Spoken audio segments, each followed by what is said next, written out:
I'm used to you just always being funny and being harsh and crass. But this, I was like, well, I'm reading this thing and it's like, oh shit, he's serious. What happened, dude? I got all butthurt, right? Because I think you laughed to react. Yeah, I laughed to react. I get real. It's because I have severe PTSD from. So talk about that from my car accident, and it.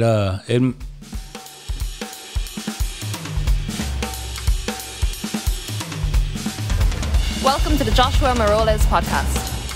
What's going on, guys? Josh Maroles here with Mario Superstar Salazar. I've been trying to have this guy on, I think, since I started the damn podcast 4 years ago.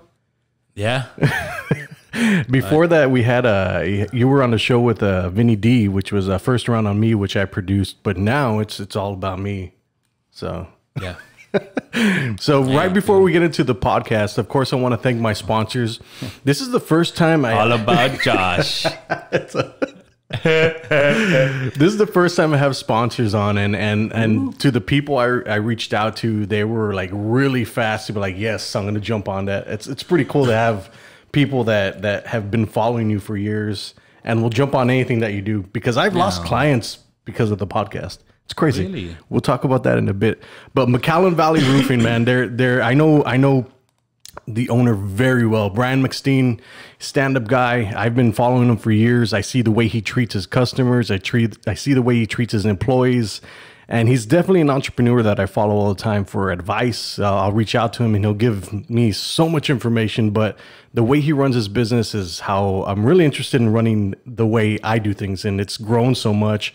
And he's the guy that has helped the Rio Grande Valley when there's storms, there's hail. He fixed that up like the next day. Wow. So it's pretty awesome that he's the title sponsor for the show. But if you have any problems with your roof or anything, give him a call, 956-467-0536. That's McAllen Valley Roofing. If your roof's on fire, raise it. That might be another problem, man. Yeah, that's true. No. So what's up, guys? Mario Superstar Salazar, man. Let me ask you this. Yes, sir. Who do you think is the funniest person in the Rio Grande Valley? Myself. You're damn right. Well, I shouldn't say but. I also think I'm the funniest person to ever walk God's green earth. For real, man. And I know it sounds, but I'm constantly making myself laugh, which my neighbors think I'm loquito when I'm walking my dog. I'm just dancing and walking by myself. Yeah, ever since I done mushrooms, man, I'm living such a different perspective of life, bro. You haven't I'm so happy, man. But down here, he brought his dog, and I have my dog that usually comes out on the podcast, and my dog was trying to hump his dog, and his dog got pissed. Yeah, man. Started barking back at him and biting him. Yeah, Mellow. I'm so sorry, bro. Mellow's not mellow. Yeah, he usually, well, I'm trying to get him. He's rowdy with the dogs in the neighborhood, but I take him to my friend's house, and we hang out, and she brings her dog, and they're running around and stuff. But he also likes to nibble, bite a little bit when he gets excited. When dogs try to hump, and when he gets excited, he even does that to me. She got kind of scared too, because they're running around and everything, but this guy's trying to nib at him and stuff. So yeah, big dogs. Imagine if humans did that shit. There's a segment that I want you to start off with, and it's you always do it in your Instagram shows. How is it? Yeah, that one. Oh, my word of the day. Yeah. Ghetto birds. I was trying to do that all morning. I can't do it. Yeah, man. I'm trying to. Oh, there goes the hat. I'm trying to educate the Rio Grande Valley. I've been doing this word of day, and a lot of people, tell me like, "Wow, dude, your vocabulary is very impressive. You sound very grandiloquent." What was that? How was it? That means pompous in the way of speaking. There you go. You're learning something today. Damn it. Oof. So what's going on in the life of Mario Superstar Salazar? I've been following you, and you've been super busy, dude. Yes, it was a awful time to get banned on Facebook on my personal page, because that's where I have my most not my most followers, because that's my fan page, but my most loyal, my most my closest friends, and my it's a horrible, because I have so many shows coming up. I was in jail for 30 days, and I got out to post that I was opening up for Ice Cube. And hombre, fíjate, so funny, dude. With my tío, dude, I went over to visit my mom, my tío, and stuff, and he's like, "Oye, mijo, I heard that you're gonna open up, you're gonna share the stage with Ice Cream." Ice Cream. El vato de Anaconda. That's how he knows him From Anaconda. because of Jennifer Lopez. He's a big Jennifer Lopez fan. El vato de que salió con Jennifer. El Ice Cream. But it was a trip, man. It was fun. It was a lot of fun, and man, dude, I was supposed to do 15 minutes, and then they told me, oh, Bone Thugs and Harmony had scheduling problems or flight problems. They can't make it, so you're gonna fill their spot. I was like, pues me que se moche, because I was doing like that. So then, and then it went from 15. They were running late, so then they're like, "Oh, you're doing 10," and so I went up. Raymond was introducing me. He took 5 minutes telling people that he gave me a shot. I was like, dude, because it's like, all right, man, you got 10 minutes because the fireworks show is about to start. And then Raymond went up there, bro, I love giving people back because I'm a great guy. This is what I do. Yeah. I'm a great guy, and I'm gonna bring up the next guy. And just let me tell you, he's up on stage because of me. For like 5 minutes, bro. And I'm like, bro, the fireworks. Now, can you get an audience to engage with you in those 5 minutes? Cagadero. Easily? Desmadre que in 5 minutes, bro. But that's never been a problem for you because you have like hour sets, right? Oh yeah, bro. I've been writing a lot of new material. I'm writing a whole new set. I just filmed my special in Del Rio. And I did an hour and 40 minutes, and I still had a lot of material that a lot of old material that I didn't get to, and then a lot of the new material that I'm barely writing. But it's good because I'm saving it for another special that I'm writing just about this guy. It's called Mellow. When you film these specials, are you writing content or are you putting together content that you've done over the years for that one thing? Because I've listened to podcasts before about comedians getting to an hour is fucking hard. I heard in comedy, once you hit your 10-year mark is when you really start finding your voice. And I was like, I heard that from like when I was barely like 4 years in. I was like, damn, bro. And you really do. Now I feel life is just constant comedy. Life is just constant comedy at all times. Like, right, I was at the gym right now, and I was my mom called me to tell me there was a bulldog that snuck into the house, but she was so excited. It's like, oh, está bien bonito el perro, pero I mean, like, the neighbors on their way. And she just called me to tell me that while I was just cooling down on the treadmill, right? And I had my AirPods in, and I still call my mom mommy sometimes, you know, it's me mommy, you know, my mama's boy. So I was hanging up with her, and I said, bye mommy. Right when I said that, some lady was leaving, and she was taking out her AirPods, leaving the gym, and I said, bye mommy. Very attractive lady. And she turned around and smiled. So I'm like, I still got it.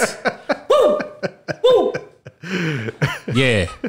Jeez, that would have been so creepy if she, I mean, not creepy. It would have been funny if she thought it was just creepy. Like, ugh. Calm down, Theo. How long have you been doing you've been working out? I see you've been on a path to health, and I was like, damn, this guy's getting the shit done, man. It gave me confidence and energy to go out and start riding my bike, because I got on it and then I started doing it for 2 weeks, and then life bombarded me. Yeah, it's consistency. It's very hard, but especially on the road. But I've been working out on the road too.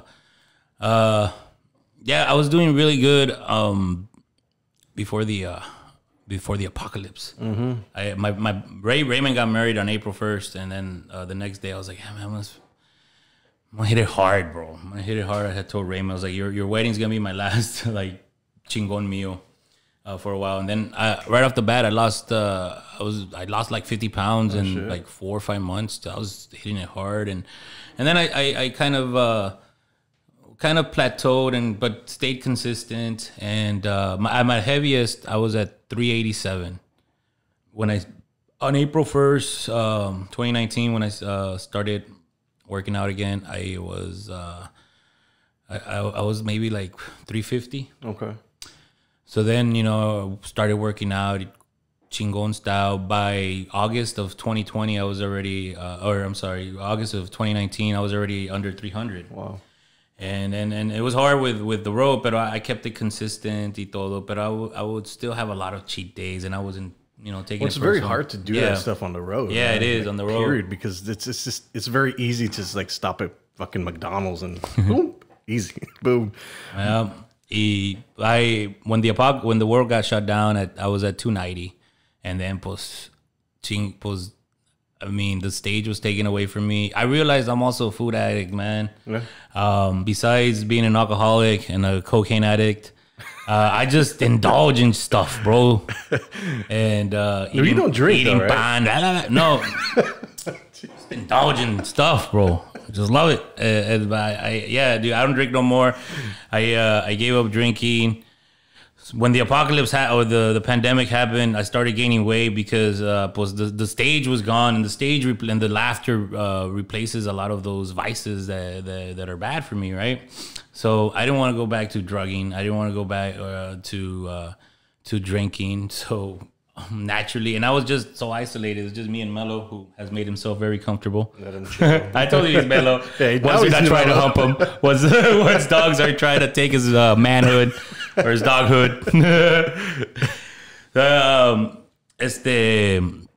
So yeah, I ballooned up back to 320, and was just depressed. And I realized, dude, I'm also a food addict, because I realized, I would get like bad news, or I would just feel so isolated, and I would rush to, make myself grab some chips, or, and then I was like, fuck, bro. Can I curse here? I'm sorry. Yeah, I'm sorry. course, right?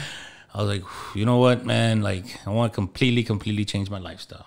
So, I've lost the 30 pounds that I originally gained. I'm at 286 right now, and I'm at a complete 100 pounds loss. Nice. since that's my heaviest.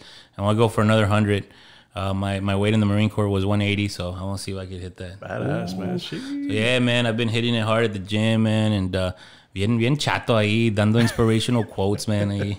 The pain of process is better than the pain of regret. And shout out to the gym bros that are so nice to me, man. They this dude yesterday, I was doing a form wrong. He comes over, he's like, hey man, no disrespect. Well, first, like, let me tell you, man, I love your videos. I love your comedy. I'm a huge fan. Like, I don't want to interrupt your workout, but you want to put it here this way so you could get more. It's like, I had it on the back because I was doing that. He was explaining everything. And I was like, oh man, I felt like, man, that's so cool. Thank you so much, man. Badass. Thank you so much, man. And I've been living now like with this motto in life to just help others constantly, man. Yeah. And then, when I help myself by helping others now, man. So yeah, I feel gratitude is a whole different thing, and it takes on a whole different meaning after the whole pandemic, man. How did you deal with the pandemic? Like with this dude, this Rowdy, that was him back there, right there. As soon as they say, "How'd you deal with the pandemic?" He's like, "That's me. That's me. That's my cue." Right there, man. I had somebody to live for now, man. With Mello, man. Look at that dude. Thank God for Mello, man. I got him on January of 2020. Yeah. So the world shut down in March. Yeah. Started in February and just I was so isolated, man. And thank God for it. It was just me, him, and the Amazon guy that would come once a month. So how did you pull yourself out of depression? Because you said you were depressed. Like by helping others, man. I started talking. First mushrooms. once I did mushrooms, bro, I was like, oh. No, it's me, Mario. I was like, no wonder my fucking name is Mario, bro. Like, shit, third eye, bro. My purpose, I just saw purpose, bro. And I saw my purpose is to help others, inspire billions, and just make the RGV a hotbed for comedy, and just have the young comics have their own. The young comics here not only get my own Netflix special and my own HBO special, but have every young comic here in the Valley, get one too, man. Well, the good ones. The good ones. Nah, there's a lot of great talent here, man. That's badass, man. I mean, whenever I think about comedy in back in the day, I don't remember anything being here. Was there anything? There really wasn't, and until Cena started doing comedy weekly, and I remember Bird always shout out to Bird from Cena and Isaac. Bird always brings up the story because it is funny. It was during the MySpace days, and I reached out to him all salty, like all mean. Hey man, why don't you ever guys give the locals a shot? Because I had dabbled in like open mics in San Antonio and in the Marine Corps, and I've always wanted to be a stand-up. I just wanted to be an entertainer, and I was, I was always been funny. Always been a huge fan of stand-up. And he's like, "What are you talking about? We would love to give locals an opportunity. It's just nobody has reached out to us. You're the first one, so you want to come out. You want to come out and check out the show, and then you feel comfortable going up." And I remember there was a Mr. Cotton's. Yeah, I remember that. I used to play there, man. You used to play there? Yeah. They one time said I was gonna do stand up. I remember I was telling the bartender or the manager that I was a huge fan of stand up, and I had just been on NBC with Jay Leno with Stuttering Mendez because he came down for spring break, and they did a segment of who can out chug them there at the beach, and I had this real ridiculous hat, and he picked me out of the crowd, and like I did a little stand up, like not like stand up. I was just funny to the crowd, and I out chugged them, and so how long ago was that, dude? That was in 2006. Oh shit, okay. 2005, 2006. And so I told the guy from Mr. Cotton's, dude, like, "Hey man, so I've been on TV doing comedy. Might start doing it here in the Valley." He's like, "Oh well, let's put you on stage." And like, what? So, oh my gosh, bro, I bombed horribly. I wasn't even. It's not even considered a bombing because I was just up there talking like about myself. That I'm Mario Superstar Salazar. I was already called. I've been calling myself Superstar. The history on that. I used to do backyard wrestling in the Marine Corps, and that was my wrestler's name. I used to go, "Hate me because you ain't me." And now they had it in a movie, man. I was all mad. I was like, I used to say that, dude. My finishing move was the falling star. It was beautiful. The falling star. I think we concussed ourselves a bunch of times. Just a bunch of young, dumb Marines just hitting each other with everything, bro. Whatever you could find, man. Yeah. We had a little following too, man. That was the start of Superstar. But yeah, man, where was I at? I was a little stoned. Mr. Cotton's. Oh yeah, so I went to Mr. Cotton's, bro, and it was horrible, bro. So I didn't do anything on stage for a while. Then I moved to San Antonio. I was homeless in San Antonio, believe it or not. Yeah, I was homeless for a while because I was waiting for this. I couldn't find any stable job here, so this veterans group was gonna find me a job. But being unbeknownst to me, it was like this program that helped like homeless veterans get a job and stuff. I was just going to get a job, but they're like, you have to wait. So I was homeless, dude. I was living like in hotels, for a car, dude, for like 2 weeks. And then they finally like put me in this like veterans home, and I was working there and doing some stand up, not some open mics. And then I got a pretty good job. I got my own place, but I just came home because I just missed the Valley too much, which means I ran out of money. Looking back at everything that you've done, how does it feel to live life on your own terms? Because as an entrepreneur, you have those really high highs and really low lows. How do you stay confident? How do you stay head forward, head fast with what you're doing? Like, how is it life now, living on your own terms? It's so rewarding just because of the highs of waking up and not having to rush to get to a job, or just rush to I mean, of course there's times where I gotta wake up early to catch a flight or come to a podcast, or show up late to a podcast. Yeah, show up late to a podcast.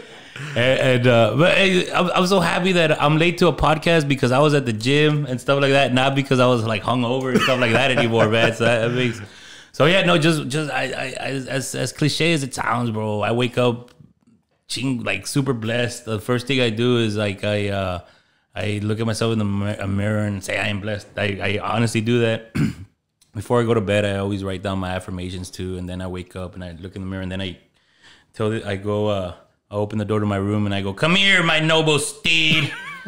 And Mello wakes up too and comes and say hi, and it's like the coolest feeling, and I get my day going, bro. And now when comedy got taken away from me, I realized how much I miss comedy, and I never and ever want to not be performing. So I now treat comedy like I was very complacent before the apocalypse. I was just going through the motions, just getting booked, and then going to a town, just and then but now is like I have projects, and I'm treating comedy as an actual job. There's a new appreciation. You have new appreciation, so I do all the intricate. I can't even say the word, intricate details of comedy, writing, studying, booking, and staying relevant because I want to consistently always get booked. Yeah. So that's badass, man. How did you learn to like write down those affirmations before bed and wake up and give that gratuitous, I guess, message back to yourself? It sort of started, just one day it kind of went from like, I needed to, this was back in maybe, the beginning of 2020, even before the apocalypse or late 2019, I would write down my goals. And then I slowly started thinking like, I am going to drink a lot of water, stuff like that. Yeah. And then I told one of my friends about it. He's like, "Man, I see you a lot happier." I had just gone viral for WWE Raw. Okay. And he came over to smoke, and he's like, "Number way, you went viral, bro." And I see you I see you much happier and stuff. He's like, "Number, because I've been doing this thing, bro. Like I write down my goals and for the day and stuff like that." He's like, "Oh, so you're doing I am affirmations?" And he kind of told me the I am things, and from there I just started. Every day I have this, the last hour before I go to bed. It's probably my happiest hour because I put relaxing music and I just say it to myself, repeat it. I am talented. I am driven. I am smoking the best weed. I'm drinking the best coffee. I am a great lover. Things you envision for yourself. Absolutely. I am in tip-top physical shape. Oh, y deja tú, bro. I know the world shut down, but in April, I had my first viral video after I started doing that, and then all the viral videos started coming in, man. Are you on TikTok? No, dude. I want to. Everybody tells me I should. I want to, but at the same time, I don't because I'm a proud American, and as you can tell, did you see the video of me in the checkpoint? Yes. Hey, I don't want to deal with no communist app. No, and I've talked so much shit about TikTok, man, that if I get one now, everybody's gonna be like, "Nah, well, the TikTok is the wild, wild west, man. Like you can get away with anything and everything on there. I mean, they're freaking. You can download people's music and just put it on your damn thing. You can't do that on Facebook. You can't do that on Instagram. You can't do that on YouTube. But they're real strict about weed, right? I heard. That I don't know. I mean, I don't know. But you're obviously an advocate for marijuana. What do you think about Sha'Carri Richardson, the one that happened from the Olympics that she got banned, she cannot run? It sucks, but her character, like, what do they say, man? The character is how you like. I think she's gonna bounce back in ways like everybody knows her name now, and I'm not saying like she was gonna win the gold medal. Obviously, and she was gonna be a household name, but this thing just I think it made her bigger, man. And dude, I think there's gonna be so much pressure to just take weed off the ban list after this, and then she's gonna get crazy freaking sponsors. Yeah, fucking Mike Tyson's ranch is gonna sponsor. Everybody's gonna sponsor Tyson Ranch. She's gonna become a pop culture icon after this, bro. Everybody's gonna know her. It's weird because I've heard like the Olympics, they make so much damn money, and their Olympians don't make shit. Dude. Yeah, like bro. They don't make anything. They have to get through sponsorships. So, but back to the thing about weed, like I know there's very high functioning adults that smoke weed, and then of course there's the opposite. What are your thoughts on marijuana here in Texas and then throughout the United States? For me, it saved my life. How? Because you're not the first person that's told me that. Cause it helped me. Every time I say I'm sober, like there's always some nerd that's like, "Oh, I saw you smoking weed." I'm like, dude, come on, man. Like, I don't know, man. It's an interesting question because it's everybody has their own relationship with it that I've talked to that smokes it, and they seem to be happier. They are a better father or mother. They're just better person in this world because of it. Yeah. And even like for me now is just everything in life revolves around weed. I know it sounds real addict talk, but I have severe knee pain. Like I have a torn meniscus and meniscus arthritis from my time in the Marine Corps. And I don't know if this is gonna affect my my small VA disability that I get because they gave me some money because of my knee pain. But I fell off a go-go dancer's cage. It wasn't in training. I'm sorry, Uncle Sam. I just remember everything is for entertainment purposes. But I fell off a go-go dancer's cage in Tijuana, Mexico. Messed up my knee. Just jacked up for the rest of my life. So they've offered me these crazy pills, narcotics, the Oxycontins and all that, because that pain is so severe. And I tell them no. I heard that they drug test you too for other substances, for street drugs. When they give you that, I don't know how true that is, but either way, knowing my addictive personality, I rather smoke a joint. I rather put some CBD cream on my knees, and I rather be happier and be thinking like instead of taking those pills, thinking like, well, I can manage the pain a little bit, with this little joint. Yeah, it makes me more creative. It calms me down. I smoke to celebrate. I smoke to get happier. It's a miracle drug, man. Can't say weed and mushrooms. The 3 M's in life: mellow, mota, and mushrooms. What else is there, man? Yeah, and good coffee. And good coffee. We're drinking some coffee my buddy brought from Tapachula, Chiapas. What do you think about it? I am sorry. By the way, my wife got these. All right. I have coasters of myself too. My friend did it too, man. But yeah, he brought this coffee. What do you think about the coffee? It's really good. I'm a coffee connoisseur. So. Awesome. Well, we're gonna take a quick break. We'll be right back. We're gonna thank our sponsors. Thanks, guys. Hey guys, I don't know if you knew this, but you can actually start solar with nothing up front, nothing down. My name's Johnny Garza. I'm with the McAllen Valley Roofing and Solar LLC. I'm the acting solar specialist here, and I'm here to make you aware of the incentives that we have.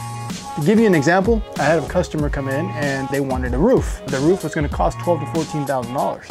And I offered them the choice of going solar. They said they were thinking about it, they just didn't know how to go about it. Said simply just give me your light bill and I'll go off of the usage that you've been using already in your home so I can make the system big enough to sustain your home. I also told them that I can include the roof. They wouldn't have to give me anything down. They can keep the money in the bank and I could finance it all together. Payment was literally the same or a little bit more than what they were paying for light. We have a 30-year warranty on the system and the marksmanship of the installation. So the sustainability of the system, if anything happens, for example, if we go on the roof and we damage a roof, our warranty covers that repair.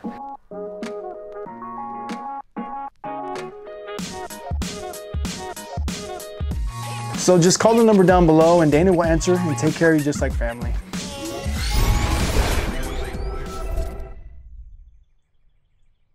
Hey folks, there's a pandemic, there's an epidemic, and it's sweeping across the country, and the RGV is a hotspot, and it's not COVID, it's bad credit. Bad credit can rob you of a lifetime of high interest payments, tens of thousands of dollars. It can rob you from getting that dream home or that beautiful car that you've always wanted. Don't let bad credit do that to you. give us a call. Beretta Credit Repair. The number's on the screen. Give us a call. We're right here in the RGV. You'll be glad you did.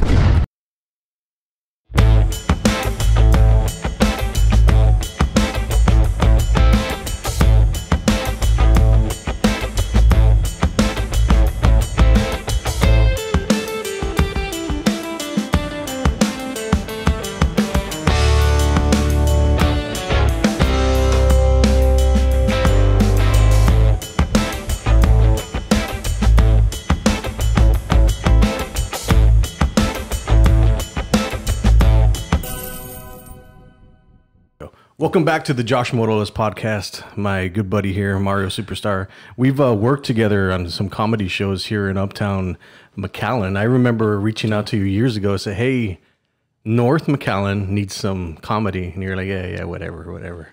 And then years later, you brought fucking comedy to North McAllen. Oh man, do you remember? I'm so sorry. Yeah, you see, those were during my irresponsible days, and I would just, like, absolutely hungover to reply. But I'm so glad we kept at it, bro, and because those Friday Night Funnies at London's are really, really fun. It's cool because I saw the need for laughter like years ago when I was helping Peppers, when I was trying to get you out there. And it's such an interesting thing that comedy is here in the Valley, but nobody ever really paid attention, and you just kept going and going and going and going. And now it's something that people really look forward to. That's what I love about it, dude. Yeah. It's a good feeling when you're at these shows and you're laughing. Yeah, it is. Oh, and then I feel bad for people who haven't experienced it. It really, I mean, yeah, it's and it's so much fun. And like the comics that I booked, I know that they make it personal, like not personal, like making fun of them, but like interacting with the crowd. Like I know what comics are gonna kick ass there. Yeah. And it's always a great time, man. Like people message me when I'm not there, saying like, man, dude, today's, this month's show was awesome. Can't wait for the next one. And like, oh man, great job. You know? It's always cool when you get to show up and tell your jokes and interact with the crowd, because you're not always there. But I know everybody always wants you there. But I think if everybody sees you every damn month, it's gonna be like, all right, dude. Okay. Yeah. Well, no, that's the thing, dude. Like, luckily, también I've been booked almost every weekend. Last month, I was working on bringing Eddie Griffin, and it fell through. But so I had a Friday off, and it was perfect. I shouldn't say perfect, but the feature was, and prayers to her, our good friend Kristen Lindner. She was having some health issues, and I was off that day. So I booked. I went out, and it's cool because it's like my paid open mic. Yeah. I'm so busy that I don't have time to go to open mics anymore, and now my open mics are like my Twitter, which follow me at Superstar Comedy. Yeah. Because he's banned from everywhere. Because I'm banned from Facebook right now, and so yeah, it's good test. I get to test out material there at London's, and so that's what I've been doing, man. I tested out this joke that I've been working on my it's on Mana. Oh jeez. Yeah, bro. Are we gonna hear it? I mean, I'll give you the synopsis. I apparently a woman's yak or a woman's squirt. I don't know how the correct vernacular. A woman's secretion. It's called Mana, bro. Really? I had no idea. Oh shit! I did not know that. Yes, dude. I thought it was the famous legendary rock band, bro. Huh. No, it's yak. It's yak. Jeez. Yeah, interesting. Yeah, bro. You learn something new all the damn time. So, I think it was last year when I had invited you somewhere or something, or no, you had texted me about something with the comedy show, and you were saying that you don't drive anymore. Yeah. What was that about? Because I'm used to you just always being funny and being harsh and crass. But this, I was like, well, I'm reading this thing and it's like, oh shit, he's serious. What happened, dude? I got all butthurt, right? Because I think you laughed to react. Yeah, I laughed to react. It's because I have severe PTSD from. So talk about that from my car accident, and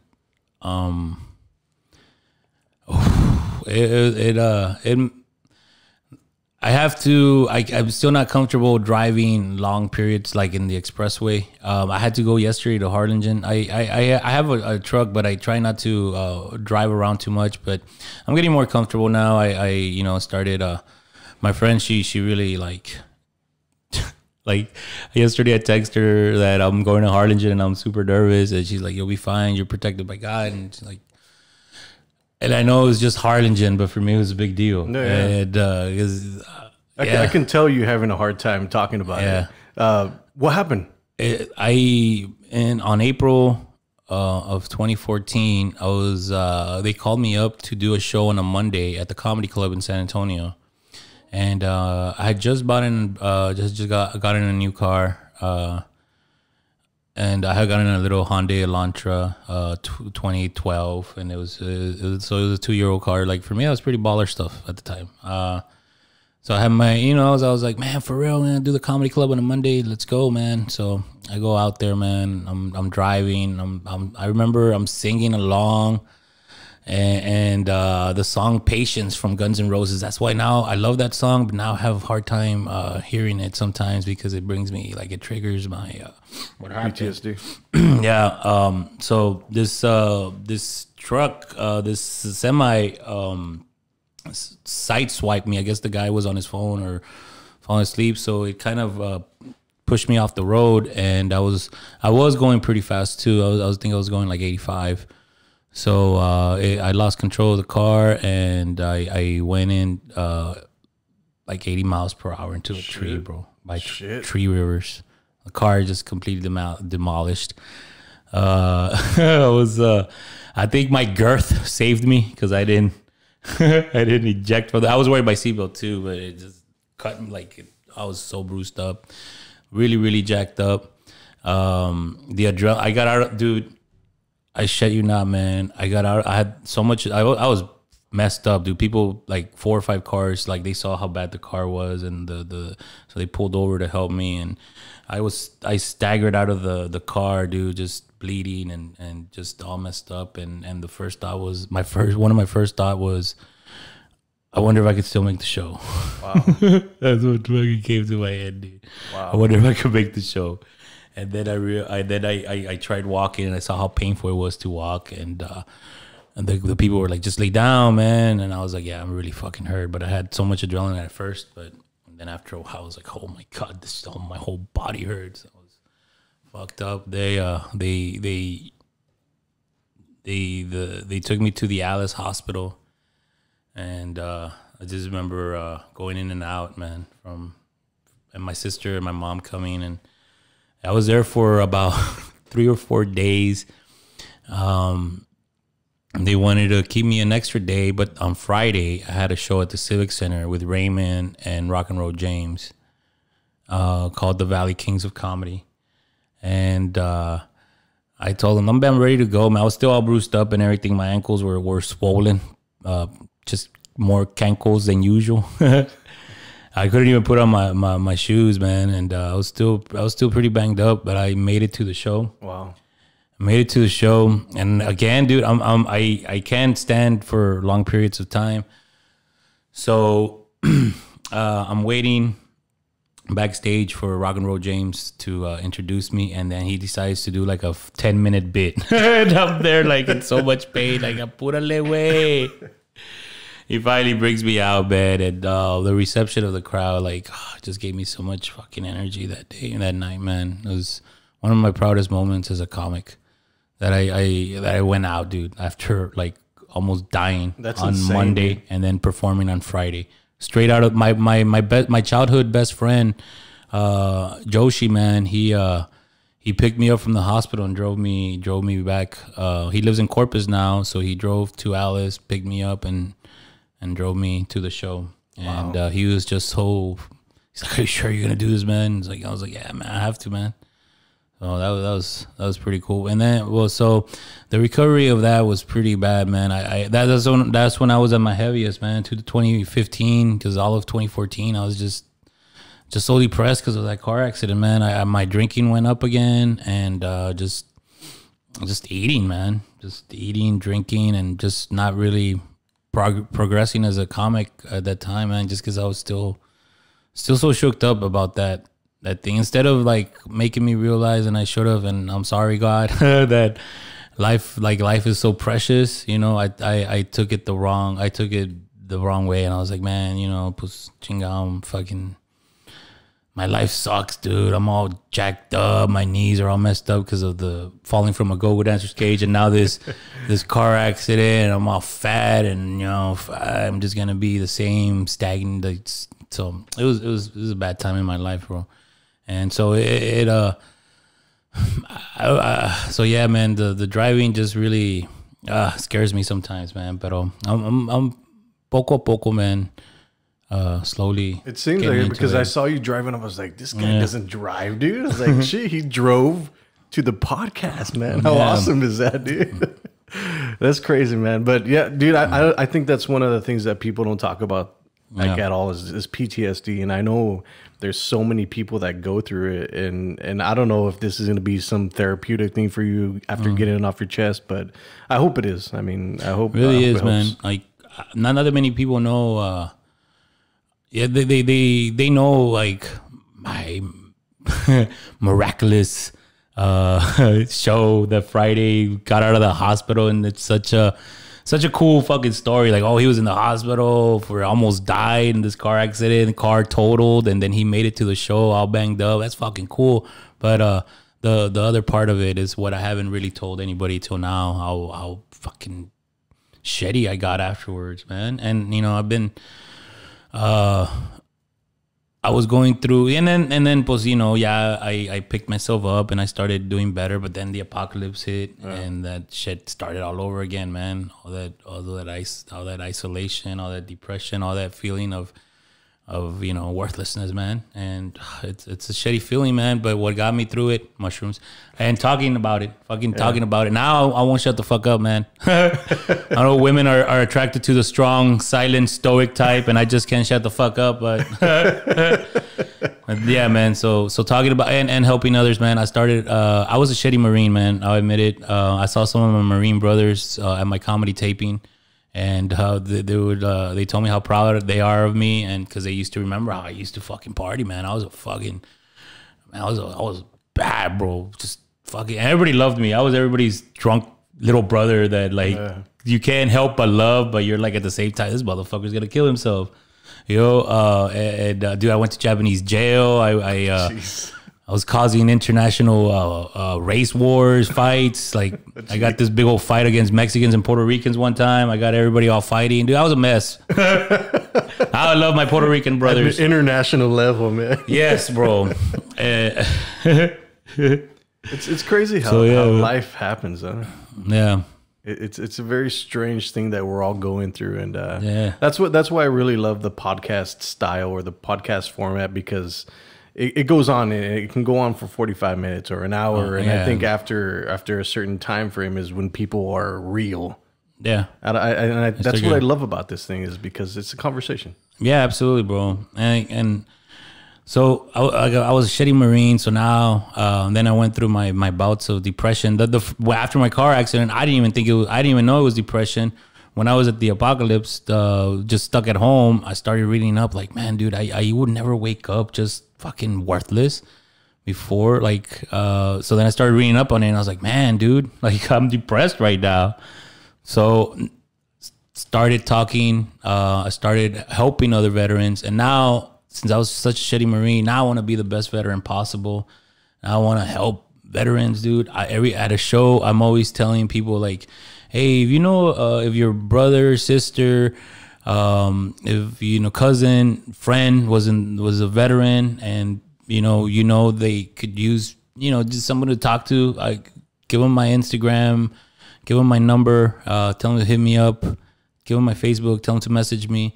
I always post on Twitter, on Facebook, on my fan page, because I'm banned on my personal page. But if there's a veteran that wants to come work out, even if you're in better shape than me, like, let's fucking work out. Let's shoot the shit for an hour. And I do that now, man. And it's been helping me chingos too, man. Yeah. Just that's how I help myself, by helping others, man. So I was a shitty Marine. Now I'm trying to be the best veteran possible. I'm gonna volunteer in February with Steve Trevino to this thing where they get veterans and they fly them in a helicopter and they shoot pigs, bro. Oh shit! Yeah, which sounds fun actually. Yeah, dude. I'll volunteer for that, and I'm just reaching out to veterans, man, and I talk to them constantly, and yeah, man. And if you're watching this, and even if you're not a veteran, man, you know, just if you ever fucking want to go work out or just shoot the shit, man. I mean, I got you, man. Badass, man. That's good to hear, man. There's not very many people that will offer that, or they just silent about it. So I applaud you. I applaud you for doing that, man. So before we finish off the podcast, I kind of just wanted to pick your brain and obviously go back to the depression part, because I think a lot of people are struggling with that, and I think one of the goals that I'm trying to do with this podcast is to give people insight, to give people something to think about as far as purpose, because I fall sometimes, dude, and I wake up in the morning, it's like, dude, like, what am I doing? I'm not adding any value back into people's lives. So I'm consciously making decisions nowadays to try to give back more value than that's awesome, man. Than take it. So what would be like your advice to comics or anybody that's just starting up, barely beginning their journey with whatever they're doing? What would you, with everything that you've gone through, what would you say? Keep at it. If you know this is your purpose, just tell yourself you're healing people with your laughter, man. So take it serious, because it is a big fucking deal, man. I am so fucking passionate about comedy. I tell the young comics constantly, as fucking cheesy and corny as it sounds, we're fucking superheroes, man. We use our pain to heal others. And so use that pain and you use that life experience to make others feel good. And once you really, really deep down love doing that, it's gonna fucking come easy to you. You know, you're gonna find your purpose and of fucking making others feel good by laughter, man. Badass, man. Well, I appreciate you coming on the podcast. I appreciate you driving over here, man. Yes. It's awesome, thank dude. you. And it helps me too, bro. Like, poquito, man. Like, I had to go to Harlingen and then this, and I was like, yeah, man, I got this, man. Badass, and I saw it was 28 minutes. I was like, fuck. This podcast starts at 12. You got here at 12:28. Yeah. All right, guys. Once again, we'd like to thank you all for joining the podcast. Mario right here. Thank you, guys. What do you have coming up, man? This is not going to air till later, so I guess talk about not your dates, but where to find your dates. Well, you can follow me on Instagram and Twitter. I'm constantly posting my shows, so it's at Superstar Comedy. And Mondays, I'm doing this workout show called Manteca Free Monday. Manteca Free Monday. Where I get put through a workout through different trainers. I've had a UFC, MMA fighter. I had Joyce Summerlove. Yeah. She was my first one, man. She's super, super passionate and super dedicated, man. She put me through a heck of a workout. I had an Insanity coach, Insane Mike. And so just different, I'm gonna do one with wrestlers. I'm gonna do one with boxers. I'm going to do one with a Marine reservist. So if you're a trainer or just, you like working people out, man, if you're watching this, follow me. And if you want to put me through the ringer, we'll get on it too, man. And you can catch that on YouTube, Manteca Free Mondays. Just search Mario Salazar. Badass, man. And yeah. All right, guys. We will see y'all later. Bye. Later, man. Legalize it. Great coffee. Boom. Hey folks, there's a pandemic, an epidemic, and it's all across our country, and the RGV is a hot spot for it. I'm not talking about COVID, I am talking about bad credit. Don't let bad credit rob you of your dreams of a nice home, of a nice car. Don't let bad credit rob you of tens of thousands of dollars of high interest payments over your lifetime. Get it fixed.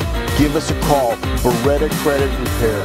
We're right here in the RGV, 956-313-7957. Give us a call. You'll be glad you did.